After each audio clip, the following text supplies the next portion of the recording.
But getting in, this is the Men of Nehemiah Abilene.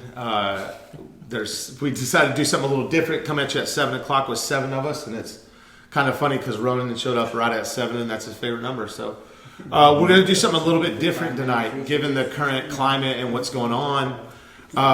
Usually the way that we drive funds here at the Men of Nehemiah Abilene is we get invited to speak or share testimony at churches all over the place, all over the state. As far as, well, I don't even remember that one that was way out there that we went to. It was like 5 hours away. Anyway, but the point is, that's how we support this ministry. That's how we pay for the utilities. That's how we rent the space that we rent. And so since now we're coming up on about 5 weeks of those being canceled, and that's been extended out, we're going to have to reach out in an abnormal way and ask for support during this time. We've also been blessed with a tremendous amount of food to be able to feed local families in need. And so we have been averaging about 20 families in the morning, 20 families in the evening. And that hopefully continues to grow because we'd like to support as many people as we can. And all that takes is our time and willingness to be of service. What I thought would be important to do tonight is just give a variety of what it was like before we got here and what it has been like since. And so I'll start it. And I'm not going to give the testimony before I was saved, but I'll give the testimony of sitting patiently and waiting on God. After I walked to Denver last year, I remember during the one part of the walk between the Raton Pass, it was about negative 22 degrees. And I remember I'd walked about 35 miles, and you know how God communicates to you. He said, you can stop right now. You can sit down, and I've already moved on someone's heart. And it may take 50 hearts to move on, and that the other 49 won't take heed to my word. He said, but somebody's headed your way. And it was at that point that I knew that I could keep walking until my feet bled, or I could just sit and wait. And so it was just a profound thing that I learned on that day. And of course, after about 55, 60 miles, I did continue to walk because I'm a knucklehead. A guy pulled up in a Suburban, and he said, I don't know what motivated me to leave Amarillo this morning, but I'm headed to Trinidad, Colorado. Is there any way I can give you a ride? And so I got to communicate and talk to him. And it was exactly the ministry that God has given me this day. It was somebody that was broken, that had been in an addiction before, that had then gotten close to God and somehow lost their way and was trying to find his way back. And God, for some reason, found me as the person to use in that moment to try to share my testimony and bring some restoration in their life. Over the course of another year, I sat and just waited on God. I got a call about this place. I came down, met the pastor, and he allowed us to move in. He gave us the keys within 8 days. And it's been that. It's been every time we've been, our need has grown, so has our provision. He says that we'll have to move faith to faith. He says that we'll have to walk by faith and not by sight. And so we're at a situation now where we're having to do that. And in the midst of it, persevere with the service work that God has called us to do. We still go and serve the majority of the day, me and the men here. And we still make those meals and get those pumped out, thanks to Ronnie and Joe, so that we can serve the community. So I'm just going to ask, which is, it's something I've become more comfortable doing as I've been in this a little bit longer. We need financial support.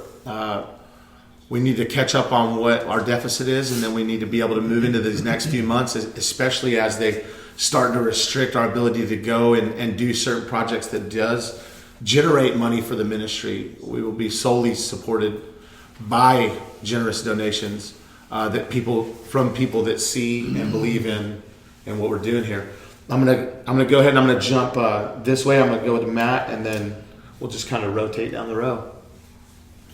So, a very brief history of where I've come from. I've been battling with alcoholism and drug addiction since I was a teenager. By the time I was 16 years old, I was already using heroin IV. And from that point on, for a long time, I wrestled going back and forth in and out of addiction, in and out of psychiatric centers, mental hospitals, doctors, psychiatrists, counselors, the whole 9 yards. I came to Christ in 2013 at the Men of Nehemiah Dallas, and ever since then, I could not deny the power of God. I cannot deny that there is a God and that He does love me. Here recently, of last year, 2019, I came to Abilene in January. I was in recovery. I was seeking a different start, and I had been out here. And I was at that point in my life where I didn't know what direction I was going, but I knew that where I was at is where I was supposed to be. 6 months later, over this process of being in Abilene, I was getting to the point to where I felt like I didn't know where my life was going. You know, I was clean, I was sober, but I just didn't know what was next. I felt like something was missing. And in my heart, I knew it was the community, it was the brotherhood that I had experienced at Nehemiah in Dallas. I prayed one night, and I was crying out to God because I just felt that absence, and I was just getting to the point to where it was just becoming miserable for me. A couple days later, I get a call from Lee. I had never met him before in my life, and he tells me that he's starting up a Men of Nehemiah in Abilene. And in that moment, for me, and I've shared this before, it wasn't so much that it was about the us starting this up, but in that moment, I knew God heard my cry. I knew God heard my cry because for me, my life has always been a picture of how much I need God in my life. So for me, it was more like God answered my prayers. He heard me. And for me, this has just been something that people have spoken into my life a long time ago as far as ministry being a part of my life. So at that moment, I knew that God heard my prayers. And I knew that this is what He was calling me to do. And ever since being here, man, my relationship with God has increased because of these men. The purpose that I have here because of these men has given me that drive. Because for me, it's just everything else. I'm not a normal individual. The normal life for me as a recovering addict alcoholic is not real. I have to be doing something like this. I have to be, it's not glamorous. It's not like it's this amazing thing. But for me, it's like I don't have anything else. I screwed up a lot of stuff in my life. My life is literally an open book for that reason, because it shows the power of God. It shows the fact that I need Him in my life, and that's all I can give. That's all I have. I believe my main existence in this life is to show people the power of God through my life, through my failures, through all the bull crap. And that's just it for me today, I do have hopes and longings for all these great things, but at the end of the day, I know this is what I'm supposed to do. And I'm not the one who necessarily, I don't like asking people when it comes to things like this, but in all actuality, because of what we do here and because of my hope for these men here, I'm asking that you guys consider contributing, because this is our calling. And I believe that these men of God have that same heart. These men of God have wonderful testimonies, the power of God working in their life. And I want us all to be able to experience that. I want the community to be able to experience that, just like it was in Dallas. So this is where my heart is. This is where my heart is. The guys know it. I mean, I'm 100% real with them about my walk with God. And this is just for me. This is just exactly how it's supposed to be. We're a humble ministry. We're just now starting. So, for me, I just want this to continue. I want to continue doing this. And we need y'all support. Thank you. Thank you. Mama Bear. Mama got me crying. I wasn't gonna just because I'm like, I don't want people to think. But. All right. You're all right, Billy. This is Billy. He's awesome. Yeah, I mean, with me, like I I'll briefly go over my history, but I had a good childhood, you know what I mean? So, and I've had darkness in my life, but I mean, my childhood was good. I didn't know drugs and alcohol until probably high school, really, like, you know, and it was just the regular partying, out with friends, you know, but it escalated quickly once I was introduced to pills, Oxycontin, Xanax, anything, and then it just, you know, I got in trouble. I got caught selling Oxycontin. I got deferred 3 felonies on that through Parker County Task Force. Shout out to them.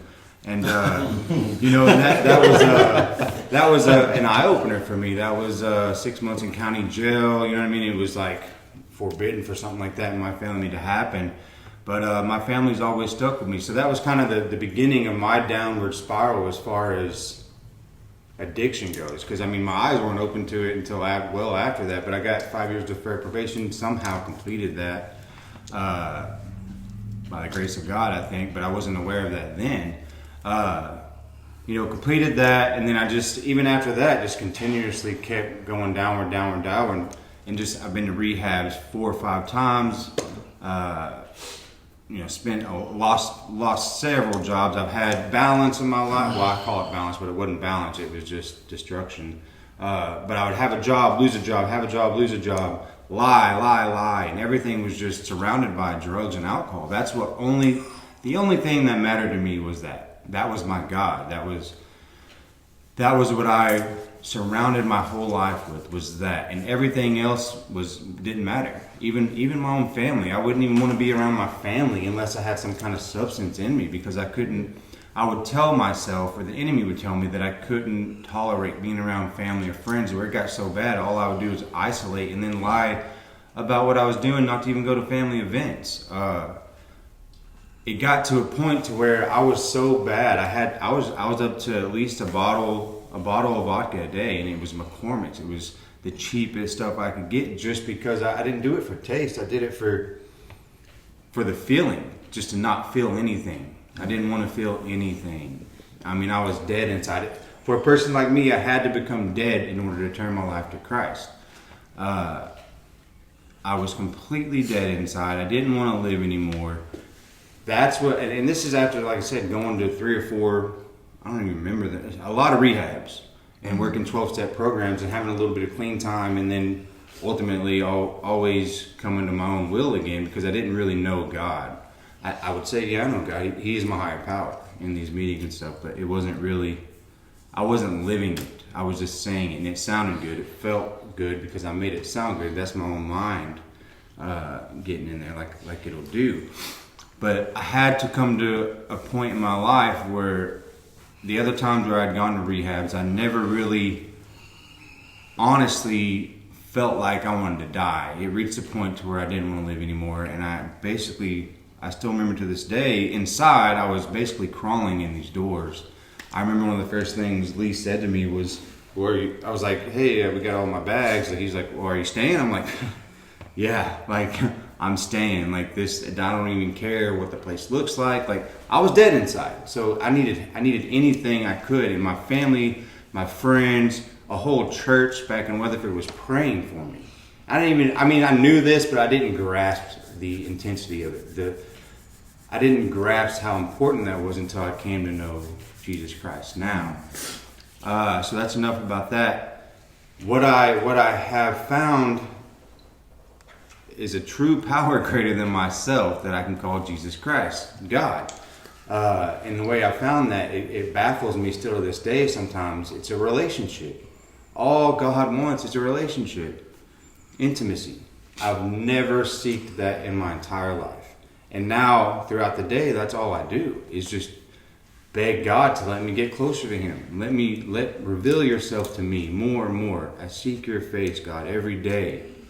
And it's so important to me, because now I look at my addiction as just a branch. Like, the root cause was not having God in my life. And now that led to addiction, that led to my will being done, that led to all of the things, sex addiction, everything. I heard somebody say the other day,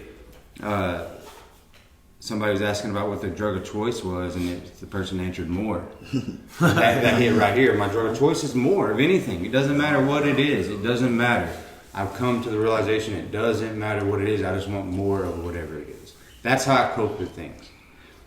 I can honestly say that now, I'm going through the day. I was talking to somebody about this the other day, and it was like, how did I not get this? How did I not see this? Like, before that, there's a God that truly loves me. Like, truly loves. I'm a son. That's all I got to do is be a son. Just sit still, be a son, have complete faith and trust in what He has for me every day. It's not easy sometimes, but at the same time, it's not as hard as it was before in the life I was living by going by my own will. So now, all I got to do is sit still, be a son, and know that He's going to guide me in any decision that I make. It's going to be His glory. Anything that's done is going to be for the glory of God. And I'm comfortable with that. I've never had a peace like this in my entire life, ever. And I can honestly say now that I have peace.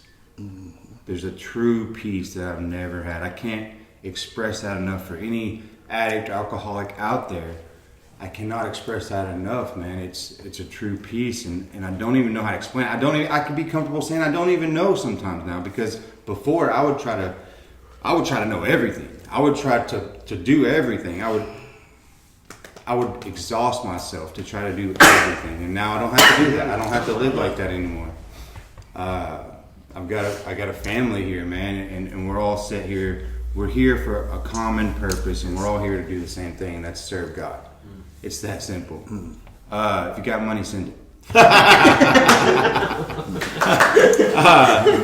right, how old are you, Billy? 32. All right, Leon. Leon. I don't even know where to begin. How old are you? I am 64 years old. How long were you in your addiction? I was in my addiction for 30 years.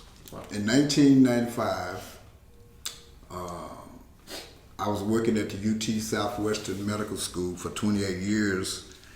And this guy used to always tell me, come and get tested for HIV. Every day I got off of work, I would see him. So one day I said, okay, I'm gonna, cause he gonna be bothering me every day. So I just said, I'm gonna go get tested for HIV. I went in there, I'll never forget, it was pouring down raining. It was pouring down raining. And the doctor came out and he said, who is Cleon? And I stood up and I started walking toward him. And he said, sir, I don't even see how you walking. Your T cells are 14. You have full-blown AIDS. Of course, I was petrified because back then they were dying. People were dying. So friends, people, everything. So that led to my addiction because I felt like, okay, well, if I'm gonna die, I might as well get high, for these last days. Because every day I felt like, okay, now when you gonna take me? Just take me. Because I'm gonna get high tomorrow if you don't. So, but anyway, it led to the stigma is what got me. The stigma of just the idea of having it scared me to death. I'm saying that because right now we are all going through this corona, and I'm saying if you know God, if you believe God and trust God, you have nothing to worry about. So having said that, that was hard for me to say because a lot of people in my group, in this family right here, didn't even know that. I don't mind sharing my testimony with somebody that's sick and everything, that's scared, that's petrified or whatever, I'm here today because this is where I'm supposed to be. I'm supposed to meet the Jacobs and the Billies and the Kyles and just hear what they have to say about me, about life in general. So that, like I said, this is hard for me to say. I know it's going out across the nation, and I'm not ashamed because if I have one person get through the stigma of anything that they're going through, I've done my job. Come on. Right. Right. Donations, please. I'm just going to address that as if there's one person right now out there that can encourage a man that's afraid, Right. that is afraid of this coronavirus, that is afraid for his family, anybody that has started coughing, anybody that has started running a fever. I'm telling you right now, Cleon to be that man. He said 30 years ago his T cells were 14. How many years? And right, that was 30 years ago. That was 30 And years ago. Right now, today, if I took a blood test, it's not even in my blood. It's not present. So God, but God, Yeah. but God, Come on. is the person that brought me through. That's power. Yeah, right. And then he drank and did some drugs. Now he's at Nehemiah. So that's basically how the rest of that went. Ronnie! How old? Oh, you're 64, right? Okay, Ronnie, how old are you? 44, 44. 44 years old. I started my addiction when I was 12 years old. And I've been on and off of rehab centers. So I would say that for me, I mean, this place has been a blessing because I'm a chronic alcoholic. One of the reasons that, I mean, for me to be here today is because God put that in my heart. And I know that we are going through some hard times like around the world.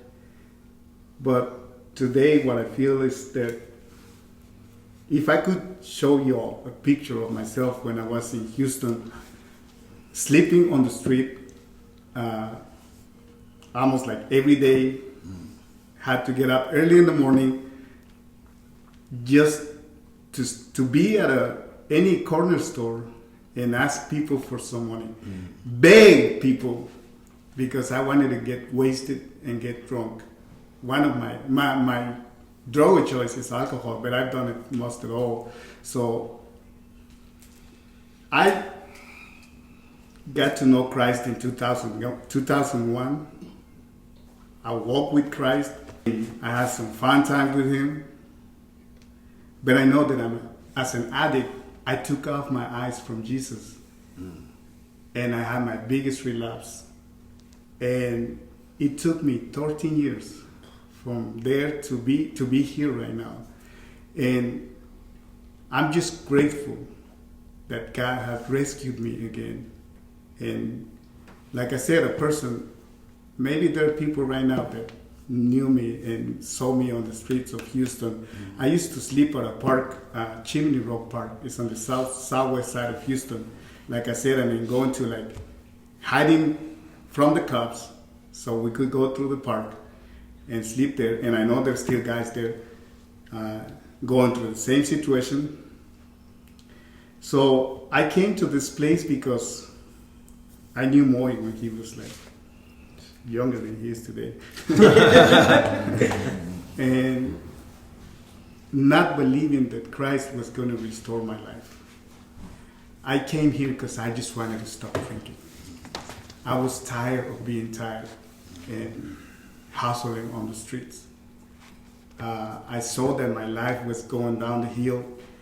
And believe me, I didn't want to go to another rehab center. There were plenty there in Houston. I almost visited them all. So today, I am just grateful that God is restoring my life. I still have some up and downs. I mean, God is shaping me in a great way. I came over here about 4 months ago, and I gave back my life to Christ. Actually, he took me back. He took me back because I came here not believing even in Christ, ignoring that he still was there. And today I know that I walk with him. He embraces me every morning. He whispers through my ears when I'm going through hard times. I'm an addict. I'm a chronic alcoholic. And yes, I used to be ashamed of asking for money, begging people on the street. And maybe this is the first time that I kind of like, I won't say that ability, right? But I would say that it's not that we are in need, but God knows that we're going through some hard times and that we need to support this ministry.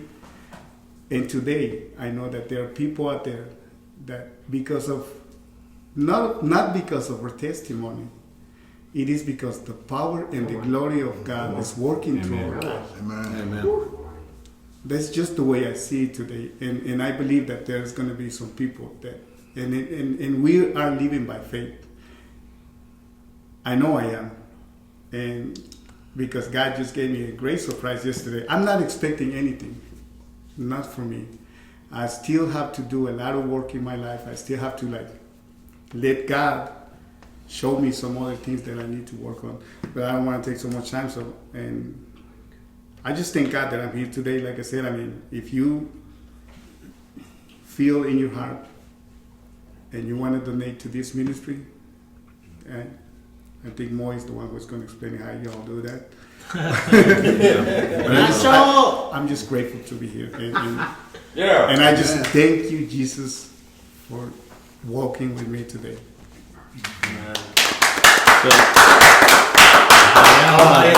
So one thing that I didn't think of until after Cleon was talking and then Ronnie was talking and he was talking about those guys still there. You know, we can't really. They just put this shelter in place and order in for Abilene. It's partial, but I think it's going to end up. I mean, our cases doubled today of active corona or whatever.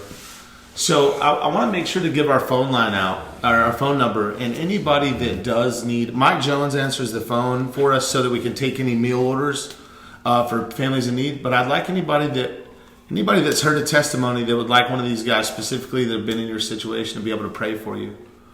Our telephone number is 325-232-6734. But being a junkie, I shot dope with dirty rainwater. I remember I shot dope with this dirty water in the garage one time. These blisters popped up on my back all of a sudden, and I just loaded another shot like it didn't even affect me or faze me. And so there's a lot of us walk without fear of this because we've been serving the life sentence of a death wish the whole time we've been in our addiction. And so maybe it is a time such as this that he's called us to come together, even if it's just to serve a community and to be able to pray with someone, to be able to talk with someone, be able to speak life into someone. So if you do need just that, if you don't have a dime and you just need to hear somebody on the other end of a phone that can say, you're a son, you're handpicked, you're wonderfully and fearfully made. The Psalms 91 says, no pestilence, no disease will cross your door, that he'll protect you and that he'll keep you. You know what? It just shifted. Something shifted to me that, we really want you to support us, but in fact, if there's anybody that we can serve out there, I think that really means more to me than. I know God's got us. Yes, He's kept me through all that, trying to kill myself. Mm-hmm. I'd be foolish to think He didn't now. Come on now. What you got, Moy? Real religious. Very religious. My drug of choice forever. Yeah. My drug of choice in the past had been religious. I discovered a term that's actually coined by some professional stuff. I don't even know the names. Anyway, it's called religious bypass. Spirituality bypass. My bad. Spiritual bypass. That you use religion as a front to hide everything that is going on in your life, all the mess. Just like they use drugs. Hey, I just don't want to feel anything.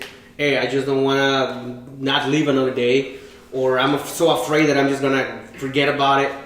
That's what I use. I didn't use drugs, legal or illegal. I didn't use that. I didn't use alcohol. But I used spirituality. I used religion. I used even the name of Jesus as a forefront. The spiritual bypass. This is my pain. This is my mess. But I'm going to pass it. And I'm going to demonstrate everybody that it's everything inside. Because, like I keep saying, and I say these guys all the time, I know how to say the right things at the right moment to get everybody pumped up. I know how to get money from people in the name of God, but in reality, just for personal gain. I know how to do all of that. I grew up in a Christian family, amazing family. I had a great childhood. No abuse, no abuse. I mean, it's compared now that I'm an adult, I'm like, and I see close people to me that have some kind of abuse, even guys or ladies or boys, and I'm like, thank you, God, because that was not my case.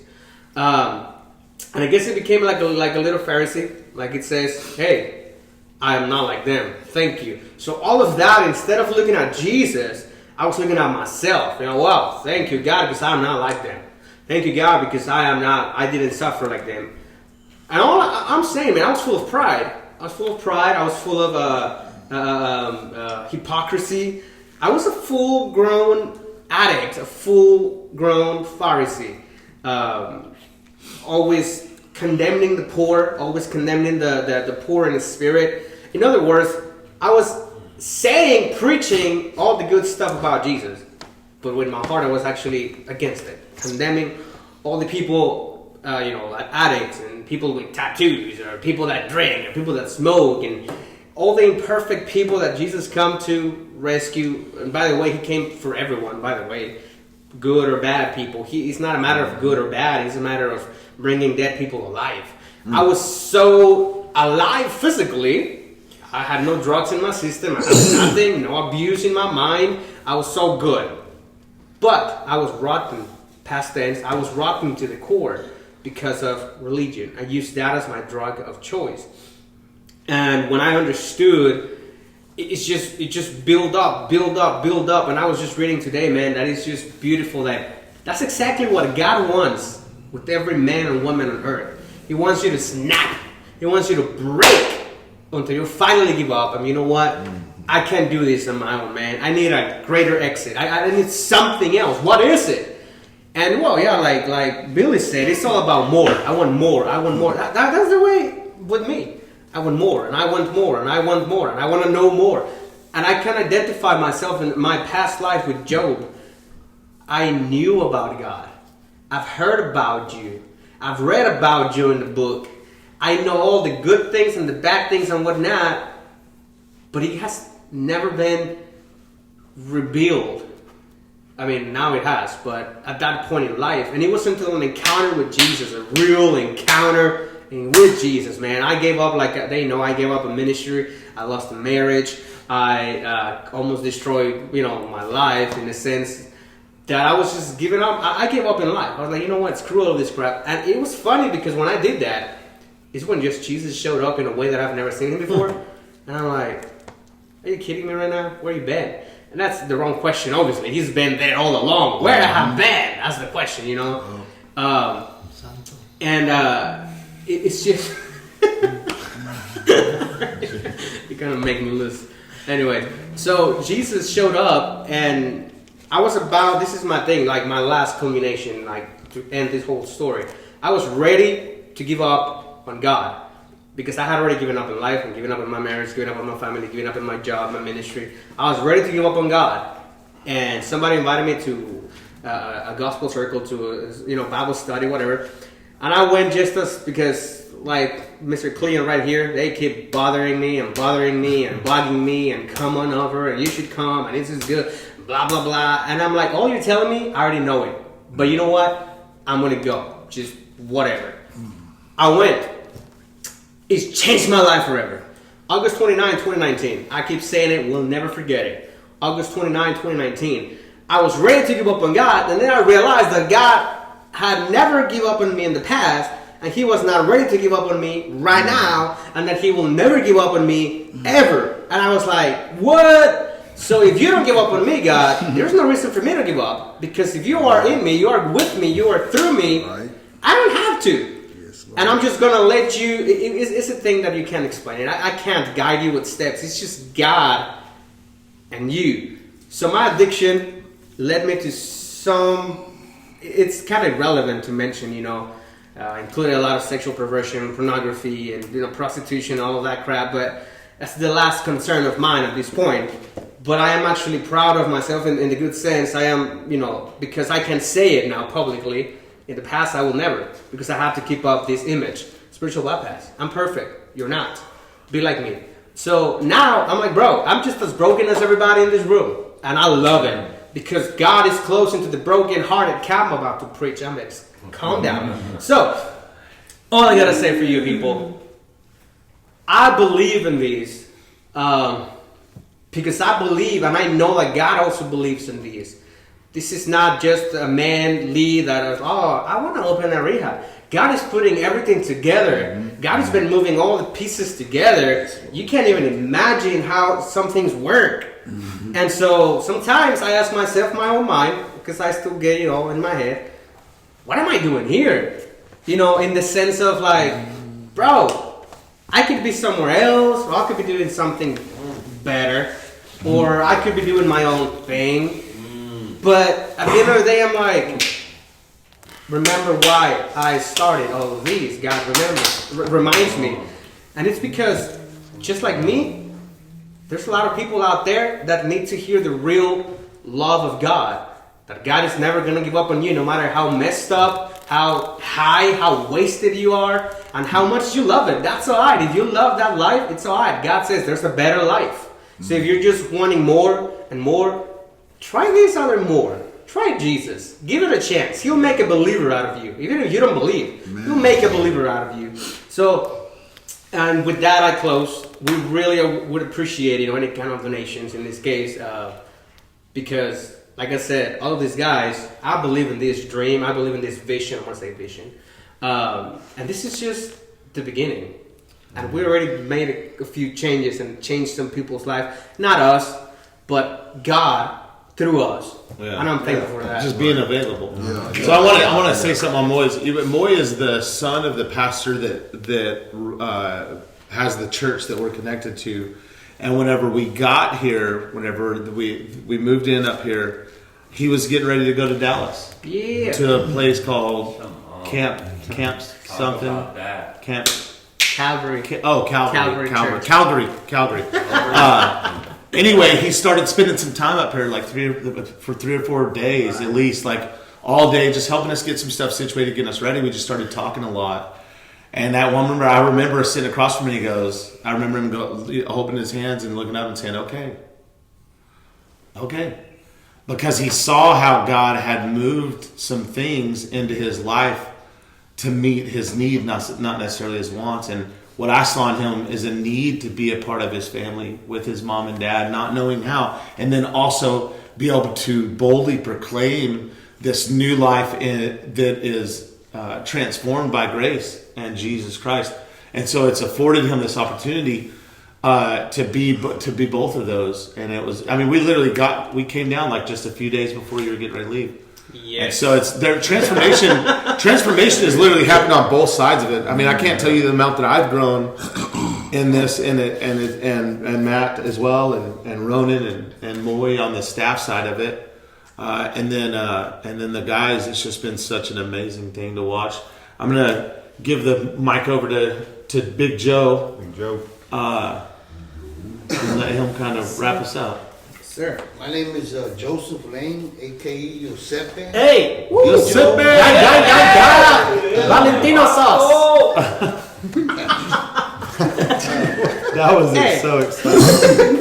My story is a little different because I was at a home for a year and a half. It's actually really pretty cool. I'm going to tell it real quick. Yeah, go for it. It was You can give him a shout out. I left the home, Rise Discipleship Home. I was there for a year and a half. I just felt it was my time had come to an end there.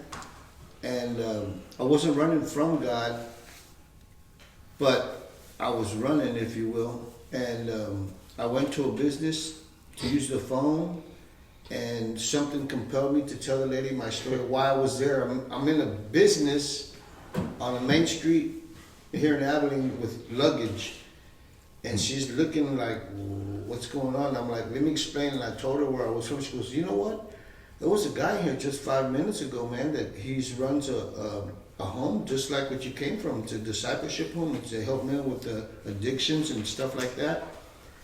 And I said, well, give him a call.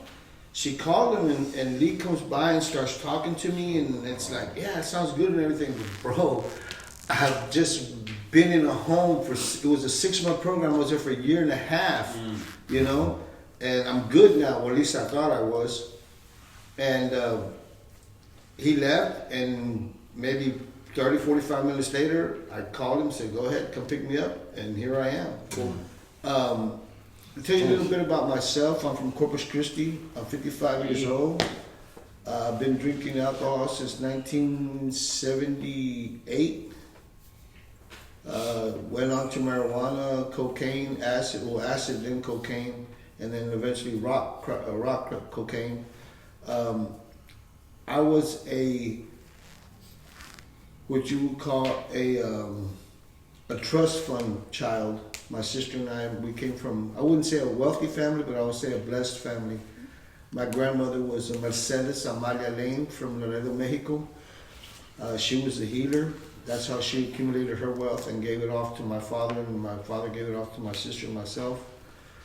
I had a house, a pretty nice house, paid for, and all I had to do was just pay taxes and insurance. And I lost that house. And before I lost that house, I was living at the drug dealer's house in the back in a shack. I lived in garages and shacks. I was just a step above, if you will, of a homeless person, because I at least had a room, a shack, you know, and a pillow and a blanket. I even lived in a garage once where there was a possum.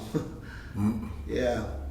So I've lived a good life. I lived a rough life, but I can say this, that I have a cousin named Brian Trejo, and he's the one that told me about the rice home. And he, because of him, is why I came to the home, to that home, and now I'm here at this home. And it's amazing, man. It's really all about giving it to God. It's what it's all about, and giving all your problems to God, building a communication, a relationship, as we're told here, and there too.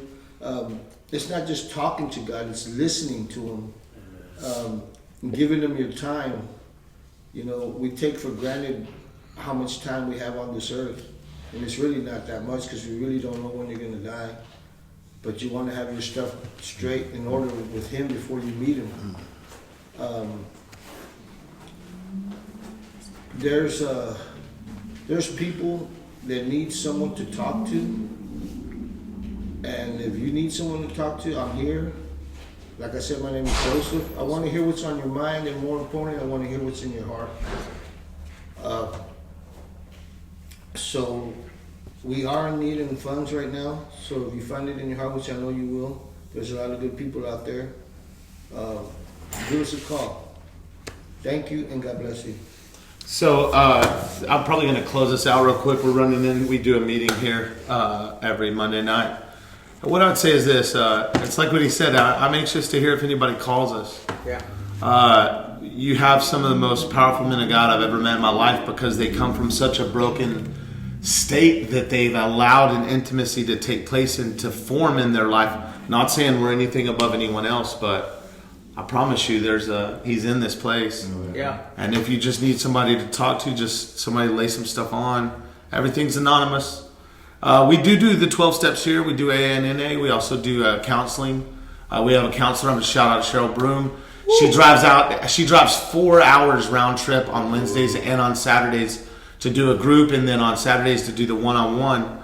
And that's at her own expense. She dedicates a lot of time to us, and we're grateful. We love it. Yes. Matt for coordinating our AA and our NA, bringing guest speakers to the place. Moy for helping get the back end of this place run, without a doubt.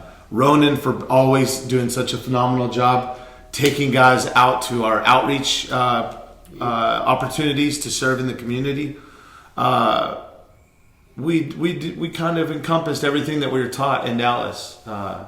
We do counseling, we do 12-step, and we do the biblical being the core, but knowing that we just want to provide every route, boulevard, street, or avenue that there is to a life of recovery. What does that look like for me? That means I know who He says I am. And I would just invite anybody to give us a call. If message us on Facebook. Moy or Matt can handle those messages. If you would like to donate, they can give you all that information. I'm sure he's already posted it, or will post it again. Yeah. Feel free to call us. I'm going to give you that number one more time, 325-232-6734. I want to thank you again, and we'll talk to you guys on Sunday morning. God bless. God bless.